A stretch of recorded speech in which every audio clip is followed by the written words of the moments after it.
ಸ್ನೇಹಿತರೆ ನಮಸ್ಕಾರ, ನಾನು ನಿಮ್ಮ ಸಂಗಮೇಶ್ ಶುಗರ್ ಸಿಟಿನ್ ಯೂಟ್ಯೂಬ್ ಚಾನಲ್ಗೆ ಸ್ವಾಗತ. ಬಂಧುಗಳೇ, ಇದುವರೆಗೆ ಯಾರು ನಮ್ಮ ಯೂಟ್ಯೂಬ್ ಚಾನಲ್ ಅನ್ನ ಸಬ್ಸ್ಕ್ರೈಬ್ ಮಾಡಿಲ್ಲ, ಸಬ್ಸ್ಕ್ರೈಬ್ ಮಾಡಿ, ಶೇರ್ ಮಾಡಿ, ಲೈಕ್ ಮಾಡಿ ಅಂತ ಹೇಳ್ತಾ ಬನ್ನಿ ಇವತ್ತು ಮತ್ತೊಂದು ಹೊಸ ವಿಷಯದೊಂದಿಗೆ ವಿಡಿಯೋವನ್ನ ಆರಂಭಿಸ್ತಾ ಇದ್ದೀನಿ. ಬಂಧುಗಳೇ, ಇವತ್ತು ನಮ್ಮ ಗೃಹಲಕ್ಷ್ಮಿಯರಿಗೆ, ಮಹಿಳೆಯರಿಗೆ, ಮನೆ ಯಜಮಾನತಿಗೆ ಗುಡ್ ನ್ಯೂಸ್ ಅಂತಾನೆ ಹೇಳ್ಬೋದು. ಸ್ನೇಹಿತರೆ, ಈಗಾಗಲೇ ನಾನು ಹಿಂದಿನ ಒಂದು ವಿಡಿಯೋದಲ್ಲಿ ಹೇಳಿದ್ದೆ, ಅಂದ್ರೆ ಗೃಹಲಕ್ಷ್ಮಿಗೆ ಸಂಬಂಧಪಟ್ಟಂಗೆ ನಾನು ಏಪ್ರಿಲ್ ಮೊದಲ ವಾರದಲ್ಲಿ ನಿಮ್ಗೆ ಹಣ ಜಮಾ ಆಗತ್ತೆ ಅಂತ ಹೇಳಿ ಒಂದು ವಿಡಿಯೋದಲ್ಲಿ, ಹಿಂದಿನ ವಿಡಿಯೋದಲ್ಲಿ ಹೇಳಿದ್ದೆ. ಅಂದುಕೊಂಡ ಹಾಗೆ ಇದೆ, ಏಪ್ರಿಲ್ 1ನೇ ತಾರೀಕು ನಿನ್ನೆ ಮಧ್ಯರಾತ್ರಿಯಿಂದಲೇ ಕೂಡ ಸಾಕಷ್ಟು ಜನರಿಗೆ ಈ ಒಂದು ಗೃಹಲಕ್ಷ್ಮಿ ಹಣ 18ನೇ ಕಂತಿನ 2,000 ರೂಪಾಯಿ ಗೃಹಲಕ್ಷ್ಮಿ ಹಣ ಈಗಾಗಲೇ ಜಮಾ ಆಗಿದೆ. ಸಾಕಷ್ಟು ಜನರಿಗೆ ಅಕೌಂಟ್ಗೆ ಜಮಾ ಆಗಿದೆ. ಅದು ಆಕ್ಚುಲಿ ಹೇಳ್ಬೇಕಪ್ಪ ಅಂತಂದ್ರೆ ಸೋಮವಾರ ನಿನ್ನೆಯಿಂದನೇ ಗೃಹಲಕ್ಷ್ಮಿಯರಿಗೆ ಎಲ್ಲರಿಗೂ ಕೂಡ ಹಣ ಜಮಾ ಆಗ್ತದೆ. ಈ ಒಂದು ಯುಗಾದಿ ಮತ್ತು ರಂಜಾನ್ ಹಬ್ಬಕ್ಕೆ ಸಂಬಂಧಪಟ್ಟಂಗೆ ವಿಶೇಷವಾಗಿ ಸರ್ಕಾರ ಒಂದು ಯೋಚನೆಯನ್ನು ಮಾಡಿಬಿಟ್ಟು ಹಬ್ಬಕ್ಕೆ ಜನರಿಗೆ ಅನುಕೂಲ ಆಗಲಿ ಅನ್ನೋ ಉದ್ದೇಶದಿಂದ ಏನ್ ಮಾಡಿದಾರಪ್ಪ ಅಂತಂದ್ರೆ ಗೃಹಲಕ್ಷ್ಮಿ ಹಣವನ್ನ 18ನೇ ಕಂತಿನ ಹಣವನ್ನ ಈಗಾಗಲೇ ಹಾಕಿದ್ದಾರೆ. ಇನ್ನು ಕೆಲವಷ್ಟು ಜಿಲ್ಲೆಗಳಿಗೆ ಜಮಾ ಆಗಿದೆ. ನಮ್ಮ ವಿಜಯಪುರ ಜಿಲ್ಲೆ ಅನೇಕ ಗೃಹಲಕ್ಷ್ಮಿ ಹಣ ಅನೇಕರಿಗೆ ಕೂಡ ಜಮಾ ಆಗಿದೆ ಅಂತ ಹೇಳ್ಬೋದು. ಇನ್ನೂ 2-3 ದಿನ ಟೈಮ್ ತಗೋತದೆ. ಯಾಕಂತಂದ್ರೆ ಸಾಕಷ್ಟು ಜನ ಮಹಿಳೆಯರು ಇರೋದ್ರಿಂದ, ಕೋಟಿಗಟ್ಟಲೆ ಜನ ಇರೋದ್ರಿಂದ ಅದು ಹಂತ ಹಂತವಾಗಿ ಹಣವನ್ನ ಹಾಕ್ಬೇಕಾಗಿರ್ತೈತಿ. ಹಾಗಾಗಿ ಸ್ವಲ್ಪ ಟೈಮ್ ತಗೋತನಬಹುದು. ಒಟ್ಟಿನಲ್ಲಿ ಏನೇ ಆದ್ರೂ ಕೂಡ ಗೃಹಲಕ್ಷ್ಮಿ ಹಣ ಜಮಾ ಆಗಿದೆ. ಬಹಳಷ್ಟು ಖುಷಿ, ಸಂತೋಷದ ವಿಷಯ ಅಂತ ಹೇಳ್ಬೋದು. ಯಾಕಪ್ಪ ಅಂತಂದ್ರೆ ಈ ಗೃಹಲಕ್ಷ್ಮಿ ಹಣಕ್ಕಾಗಿ ಬಹಳಷ್ಟು ಜನ ಏನ್ ಮಾಡ್ತಾರೆ, ಯಾವಾಗ ಬರ್ತದೆ ಅಂತ ಕೇಳ್ತಾನೆ ಇರ್ತಾರೆ. ಮಾರ್ಚ್ ತಿಂಗಳಲ್ಲಿ 13ನೇ ತಾರೀಕು, ಮಾರ್ಚ್ 3ನೇ ತಾರೀಕು ಮತ್ತು 11ನೇ ತಾರೀಕು 2 ಹಂತಗಳಲ್ಲಿ ಸುಮಾರು 4,000 ರೂಪಾಯಿ ಜಮಾ ಆಗಿದ್ದು. ಇವಾಗ ಏನಾಗಿದೆಪ್ಪ ಅಂದ್ರೆ ಮತ್ತೆ 2,000 ರೂಪಾಯಿ ಹಣವನ್ನ ಬಿಟ್ಟಿದ್ದಾರೆ. 16 ಮತ್ತು 17ನೇ ಕಂತಿನ ಹಣವನ್ನ ಮಾರ್ಚ್ ತಿಂಗಳಲ್ಲಿ ಜಮಾ ಆಗಿತ್ತು. ಈಗ ಏಪ್ರಿಲ್ ತಿಂಗಳಲ್ಲಿ ಏನ್ ಮಾಡಿದಾರಪ್ಪ ಅಂದ್ರೆ ಏಪ್ರಿಲ್ ತಿಂಗಳ ಮೊದಲ ವಾರದಲ್ಲಿ ಜಮಾ ಆಗುತ್ತೆ ಅಂತ ನಾವು ಹೇಳಿದ್ದೇವೆ. ಯಾಕಂತಂದ್ರೆ ಇಂದಿನಿಂದ ಏನಾಗುತ್ತಪ್ಪ ಅಂತಂದ್ರೆ 2025 ಮತ್ತು 26 ಹೊಸ ಒಂದು ಆರ್ಥಿಕ ವರ್ಷದ ಆರಂಭದ ದಿನ ಇವತ್ತು. ಇವತ್ತಿನಿಂದ ಏನಾಗ್ತಾ ಇದೆ ಅಂದ್ರೆ 1 ವರ್ಷದವರೆಗೆ ಒಂದು ಬಜೆಟ್ ಅನ್ನ ಮಂಡನೆ ಮಾಡಿರ್ತಾರೆ. ಆ ಬಜೆಟ್ಗೆ ತಕ್ಕಂತೆ ಎಲ್ಲಾ ಕೆಲವೊಂದಿಷ್ಟು ಹಣಕಾಸಿನ ವ್ಯವಹಾರಕ್ಕೆ ಸಂಬಂಧಪಟ್ಟಂಗೆ ಬಹಳಷ್ಟು ಬದಲಾವಣೆಗಳು ಇವತ್ತಿನಿಂದ ಆರಂಭ ಆಗ್ತಾ ಹೋಗ್ತಾ ಇದೆ. ಹಾಗಾಗಿ ಗೃಹಲಕ್ಷ್ಮಿಗೆ ಸಂಬಂಧಪಟ್ಟಂಗ 18ನೇ ಕಂತಿನ ಹಣವನ್ನ ಪ್ರತಿಯೊಬ್ಬರಿಗೂ ಜಮಾ ಆಗಿದೆ ಅಂತ ಹೇಳ್ಬೋದು. ಕೆಲವೊಂದಿಗೆ SMS ಬಂದಿರಬಹುದು, ಕೆಲವೊಬ್ಬರಿಗೆ ಬಂದಿರ್ಲಿಕ್ಕಿಲ್ಲ. ದಯವಿಟ್ಟು ನೀವು SMS ಬರ್ಲಿ ಬರದೇ ಇರಲಿ. ಇವತ್ತು 1ನೇ ತಾರೀಕು. ಯಾಕಪ್ಪ ಅಂತಂದ್ರೆ ಬ್ಯಾಂಕ್ಗಳು ಹಾಲಿಡೇ ಇರ್ತೈತಿ. ಬ್ಯಾಂಕ್ಗಳು ಒಂದು ಆರ್ಥಿಕ ವರ್ಷದ ಮುಕ್ತಾಯ ದಿನ ನಿನ್ನೆ 31 ಆಗಿರೋದ್ರಿಂದ, ಮಾರ್ಚ್ 31 ಆಗಿರೋದ್ರಿಂದ ಇವತ್ತು ಏನ್ ಮಾಡ್ತಾರೆ, ತಮ್ಮ ಬ್ಯಾಂಕಿನ ಒಳಗಡೆ ಕೆಲಸ ಮಾಡ್ತಾ ಇರ್ತಾರೆ ಸಿಬ್ಬಂದಿಗಳು. ಯಾಕಂತಂದ್ರೆ ಹೊರಗಡೆ ಪಬ್ಲಿಕ್ಗೆ ಸರ್ವಿಸ್ ಇರೋದಿಲ್ಲ.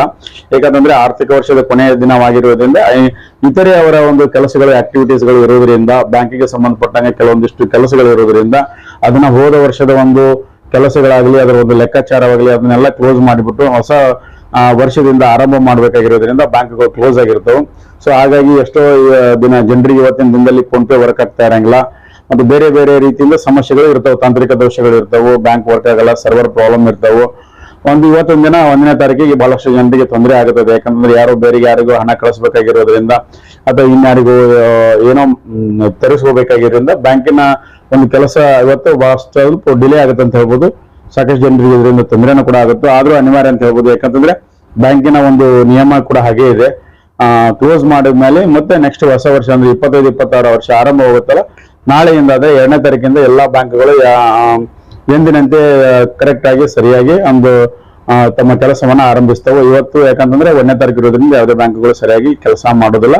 ಕೆಲಸ ಮಾಡಿದ್ರು ಕೂಡ ಅವ್ರು ವೈಯಕ್ತಿಕವಾಗಿ ತಮ್ಮ ಬ್ಯಾಂಕಿನ ಒಳಗಡೆ ಇದ್ದುಕೊಂಡು ತಮ್ಮದೇ ಆದಂತ ಕೆಲಸಗಳನ್ನ ಮಾಡ್ತಾ ಇರ್ತಾರೆ.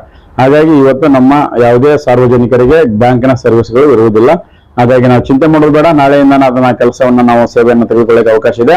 ಮತ್ತೆ ಇನ್ನ 18ನೇ ಕಂತ ಹಣ ಜಮಾ ಆಗಿದೆ. ಯಾರು ಕೂಡ ಚಿಂತೆ ಮಾಡೋದು ಬೇಡ. 19ನೇ ಕಂತಿನ ಹಣ ಕೂಡ ಇದೇ ಒಂದು ಏಪ್ರಿಲ್ ತಿಂಗಳಲ್ಲಿ ಜಮಾ ಆಗುತ್ತೆ ಅಂತ ಹೇಳಿದ್ದಾರೆ. ನೋಡೋಣ. ಈಗ ನಾನು ಹೇಳಿದಾಗೆ 18 ಮತ್ತು 19ನೇ ಕಂತಿನ ಹಣ ಏಪ್ರಿಲ್ ಮೊದಲನೇ ವಾರದಲ್ಲಿ ನಿಮ್ಮ ಪ್ರತಿಯೊಬ್ಬರ ಖಾತೆಗೂ ಜಮಾ ಆಗುತ್ತೆ ಅಂತ ಹೇಳಿದೆ. ಅದರಂತೆ ಈಗ 1ನೇ ಕಂತಿನ ಹಣ 18ನೇ ಕಂತಿನ ಹಣವನ್ನ ಈ ತಿಂಗಳ ಮೊದಲ ವಾರದಲ್ಲಿ 1ನೇ ತಾರೀಕಿಗೆ ಬರ್ತಾ ಇದೆ. ಅದು ಆಕ್ಚುಲಿ 30ನೇ ತಾರೀಕಿಗೆ ಕೂಡ ಬಿಡುಗಡೆ ಮಾಡಿದ್ದಾರೆ.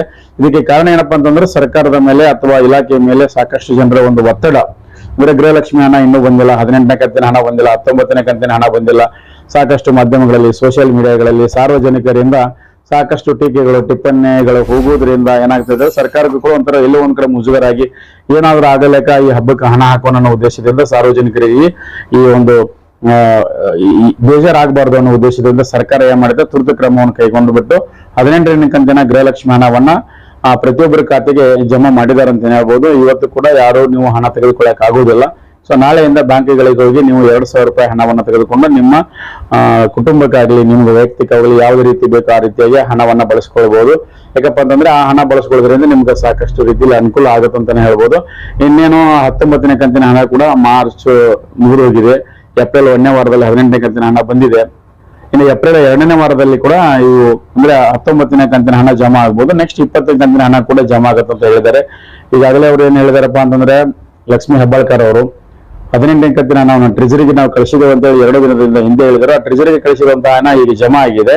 ಸೊ ಅದು ಜನವರಿ ಹಣ ಅಂತ. ಇನ್ನು ಏಪ್ರಿಲ್ ತಿಂಗಳ ಇನ್ನು ಫೆಬ್ರವರಿ ತಿಂಗಳ ಹಣವನ್ನ ಇನ್ನ 2ನೇ ವಾರದಲ್ಲಿ ಹಾಕ್ಬಹುದು. ಇನ್ನು ಮಾರ್ಚ್ ತಿಂಗಳ ಹಣವನ್ನು ಕೂಡ ಇದೇ ತಿಂಗಳಲ್ಲಿ ಹಾಕ್ತಾರೆ ಅಂತ ಹೇಳಿದ್ದಾರೆ. ನೋಡೋಣ.